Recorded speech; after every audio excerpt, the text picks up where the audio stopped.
ഞാൻ പറയുന്നു മോദി 100% ഇതിനകത്ത് വിജയിച്ചു എന്നോ അല്ലെങ്കിൽ അമിത്ഷാ ഏറ്റവും മികച്ച ഹോം മിനിസ്റ്റർ ആണെന്നൊന്നും നമ്മൾ അവകാശപ്പെടുന്നില്ല. അതൊന്നുമല്ല നമ്മുടെ പ്രശ്നം. പക്ഷേ മുന്നിലുള്ള റിയാലിറ്റി, ആ റിയാലിറ്റി എന്ന് പറഞ്ഞാൽ അത് എന്ത് തന്നെയാണെങ്കിലും അതിനെ നമ്മൾ ആക്സെപ്റ്റ് ചെയ്ത് മുന്നോട്ട് പോകുക എന്നുള്ളതാണ് നമ്മുടെ വഴി. അത് ഏത് കാലത്തും, അതിപ്പോൾ UPA ഗവൺമെൻറ് ആയാലും ശരി, ഈ പറയുന്ന പിണറായിയുടെ ആയാലും ശരി, മോദിയുടെ ആയാലും നമ്മളതാ പറയുന്നത്. അതിൽ ശരിയുണ്ടെങ്കിൽ ശരി എന്ന് പറയണം, തെറ്റുണ്ടെങ്കിൽ തെറ്റെന്ന് പറയണം. ഇവിടെ എവിടെയാണ് പ്രശ്നം നമ്മൾ നേരിടേണ്ടി വരുന്നത് എന്നുള്ളത് നമ്മളിവിടെ പറയണം.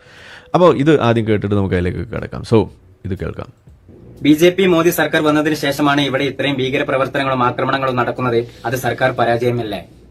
അഥവാ കഴിഞ്ഞ ദിവസം ഡൽഹിയിലെ ചെങ്കോട്ടന്റെ അടുത്താണ് കഴിഞ്ഞ ദിവസം വലിയൊരു സ്ഫോടനം നടന്നത്. അതിന്റെ വീഡിയോസുകൾ ഇവിടെ പുറത്തുകൂടെ വന്നപ്പം പല വീഡിയോസിലും ഇതുപോലെയുള്ള കമന്റുകളൊക്കെ കാണാൻ വേണ്ടി ഇവിടെ സാധിച്ചു.